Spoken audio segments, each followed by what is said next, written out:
Oh, what a game Solar Crown has been. It's hard to imagine this released, coming up on a year ago now, and they've stuck with it for what it's worth. Solar Crown is currently in Season 3 and gearing up for Season 4, and some pretty major things have been added to the game. Season 2 added Ibiza as a map, but don't be confused, it's not the entire island like what we had back in TDU 2, it's just one city with invisible walls to stop you from going anywhere else. And then Season 3 added a handful of new features and game modes that are pretty neat, like delivery missions. And of course, the game has gotten some new cars, a bit of new customization, some quality of life fixes, and you can't forget about the stickers. But seriously, over the last 10 or so months, they have communicated pretty well about their goals for the game, and have seemingly tried to steer it in a direction that makes the player base happy. And for what it's worth, somewhat to my surprise actually, the game is maintaining a player base. SteamDB shows average peaks of around 200 concurrent players, which isn't a lot by any means, but is certainly something, especially when you consider that's only part of the picture. Console players are obviously not included in this and probably make up a larger chunk of the player base. Either way, it's clearly enough to keep the studio going, because not only are they getting ready to launch Season 4 in just a few weeks, they've also started talking about Season 5 and have apparently planned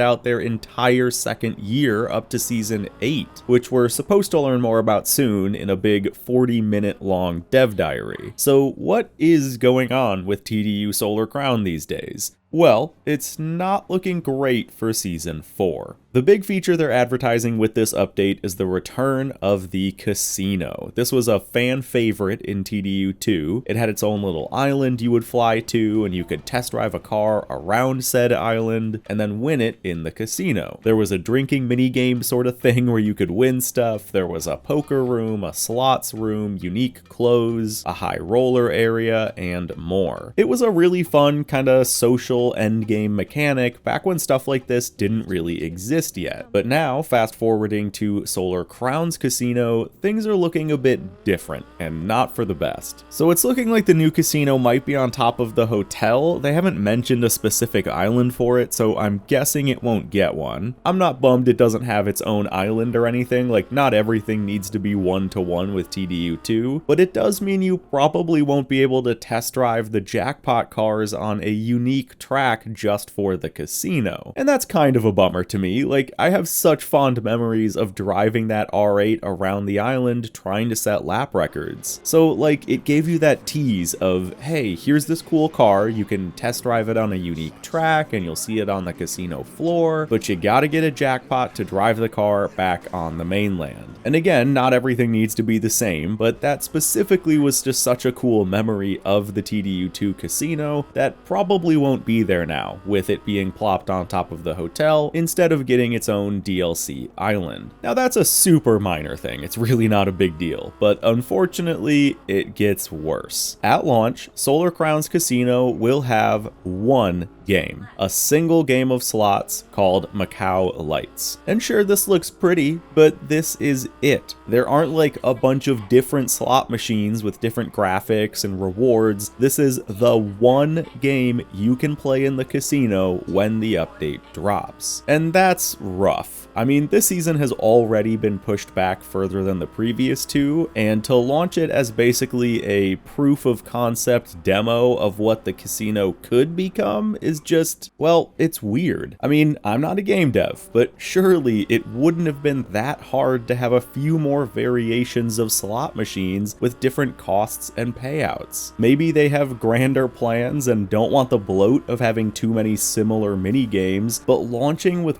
one game just doesn't make sense to me. And it keeps getting worse. Let's talk about how the rewards work. Just like in TDU 2, you have to buy chips with in-game currency, solar coins, and each chip is worth 2 solar coins. The primary jackpot for the slot game is an AMG GT Black, and the secondary jackpot is 77,777 chips, which you can then cash out for about 155,000 solar coins. Except You can't. When the casino launches, there will not be any way to cash out your winnings. You will be able to purchase casino chips with solar coins, then use those chips to win more chips, but will then not be able to convert those chips back into usable solar coins. That feature is coming later. Currently, the community manager Alex has said that it's likely to come in either the mid-season patch or as late as Season 5. So in theory, players will be able to cash out their winnings about 1.5 to 3-ish months after the casino launches. Now they say this has to do with gambling laws and navigating that with all the different countries the game released in, and I do believe that. Some countries have very strict gambling laws, but this still looks like bad management. If there is a solution and they know they can make it work within the next few months, why wasn't this figured out sooner? No matter how good or valid the reasoning is, it still is not a good look to launch a casino with a single game that technically won't even work right for another few months. And speaking of gambling laws and features that won't work, unfortunately, we have been made aware that the casino as a whole will not be available at all for players in certain countries where gambling laws don't allow it. We don't know what these countries are yet. My guess would be like Sweden, South Korea, Denmark, etc. I know those countries have pretty hard restrictions, but either way, players in affected countries won't be able to access the casino. And you might be putting together the pieces here. That also means they won't have any way to get the AMG. That car can only be won on the Macau Lights slot machine, but if you can't access the casino,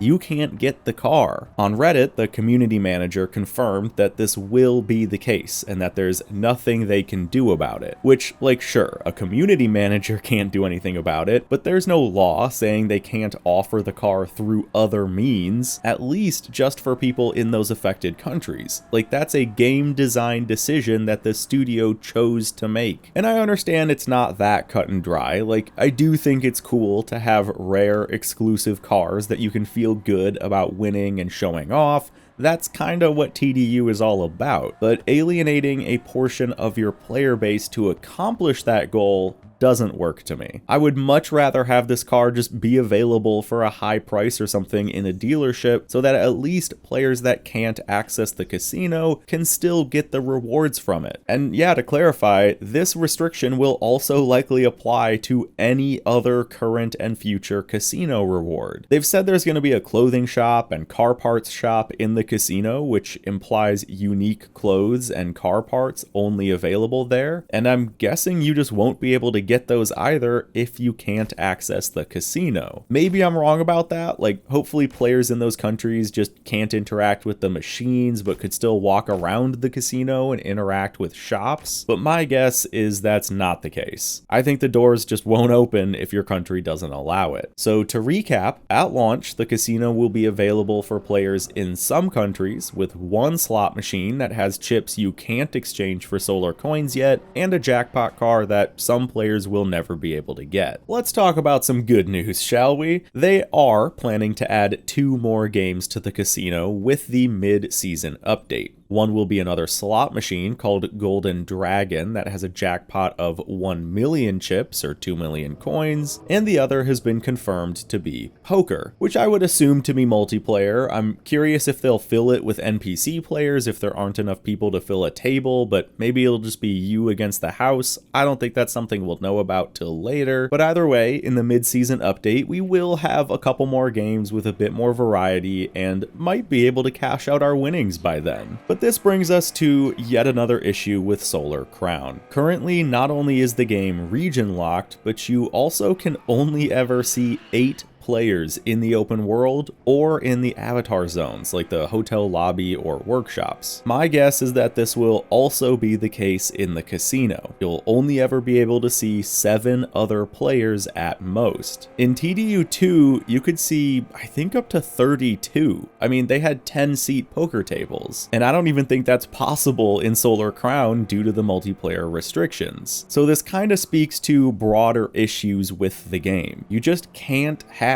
a social MMO-like racing game with a region-locked player cap of 8 players. It's gonna kneecap every single feature you release. And to be honest, I like the driving in this game. I think it looks nice, I think the world is cool and fun to drive through, and even though it's missing a lot, if it just had big multiplayer servers where you could see and interact with dozens of other players, that would at least set it apart from other open world racing games. But instead, Solar Crown can't even match the same max player count it used to have over a decade ago. With that said, let's talk a bit about the game's future, because they have teased some stuff for year 2 that we are supposed to be learning a lot more about in that dev diary, but for now, one of the features they have teased is a large improvement to matchmaking. Apparently a whole season is going to be dedicated to this, and maybe that will include removing region locks and or increasing player count. I won't get my hopes up for it yet. My more realistic guess is that it's just going to rework how matchmaking is in online racing, but we'll see. They've also teased some performance and visual improvements for Season 5. Apparently they're doing some big engine work and updating it all next season with better lighting, shadows, water surfaces, and network stability. Obviously, performance is a big issue with the game. I did say I think the game looks good, but that's at max graphics with a very nice PC. On lower specs, it just doesn't run well or look very nice, so some improvements in that area would be very welcome. They're also planning some improvements for console performance. Apparently, PS5 is getting some of that here with Season 4. They're also working to shift the design language of the game by letting you remove all that weird augmented reality stuff, like the parking area lights and big floating neons above buildings, which I do think is a good change. That was kind of a weird art direction that they didn't